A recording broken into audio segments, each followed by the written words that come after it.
Ben moi, mon nom, c'est Pascal Saint-Pierre. C'est moi qui m'occupe du travail manuel dans notre entreprise parce qu'on est une entreprise qui fait de la gravure et de la sculpture sur pierre. Et moi, c'est Marilyn Savard. Moi, je me suis consacrée surtout à développer le marché. Je me déplace dans des firmes d'architectes paysagistes principalement, puis je fais des présentations.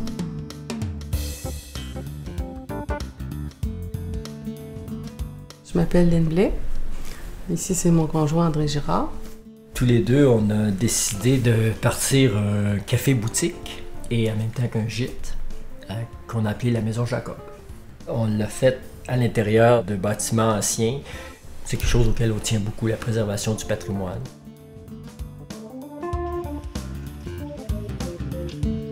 Je m'appelle Geneviève Gilbert. Avant mon départ pour mon congé de maternité, je savais déjà que mon emploi comme graphiste était précaire. J'ai comme voulu préparer mes arrières, fait que j'ai été faire un cours en homestaging. C'est un domaine qui me passionnait depuis longtemps.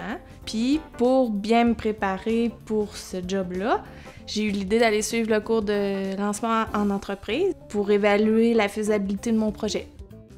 Ben moi, j'ai travaillé 7 ans pour une entreprise qui fabriquait des monuments funéraires. J'aimais le travail de la pierre, sauf que je sentais que travailler pour quelqu'un d'autre, je me sentais limité. Je voulais me donner des défis plus élevés. Puis l'année qu'on a voulu démarrer, c'est l'année où le cours lancement d'une entreprise a démarré. J'hésitais effectivement à suivre le cours. On avait été en affaires pendant 18 ans et on avait passé toutes les facettes d'une entreprise. Donc, pourquoi suivre un cours pour se faire répéter ce qu'on savait déjà? C'est là qu'on s'est rendu compte qu'avec le cours, la gestion, c'est pas quelque chose de statique, quelque chose qui évolue. Donc, il y avait des nouveaux outils qui sont apportés des entrepreneurs. Puis ensuite, ça nous a obligés à aller voir des aspects que, même comme entrepreneur, on aime moins. Le maillon fait, en ce qui me concernait, c'était vraiment le côté, le volet financier. Ben ça, je l'ai tout décortiqué avec Guy Gagnon. On a tout évalué les différentes dépenses que j'aurais à faire avant de démarrer mon projet. Le prix de revient, le prix que je devrais charger pour telle consultation. J'essaie de leur démontrer l'importance de bien être préparé, d'avoir les bons chiffres, d'avoir les bonnes prévisions financières. Ce que ça permet de deux choses d'une.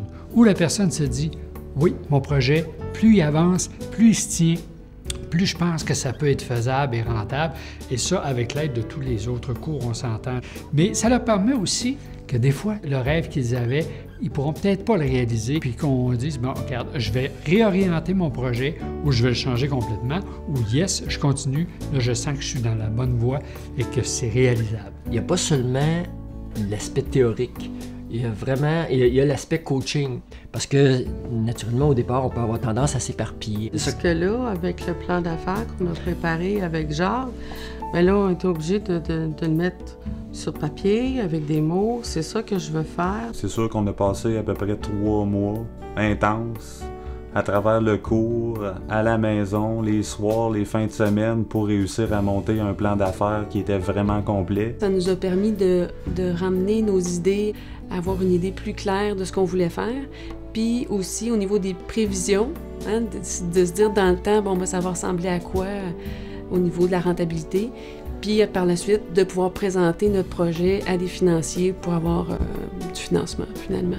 Donc un plan d'affaires bien monté, ça m'aide énormément parce que quand j'analyse ça, ça me sauve beaucoup de temps, donc ça me permet de donner de l'énergie ailleurs pour encadrer les promoteurs. Donc ça leur permet souvent d'arriver plus rapidement à concrétiser leur projet, étant donné que ça a été bien monté.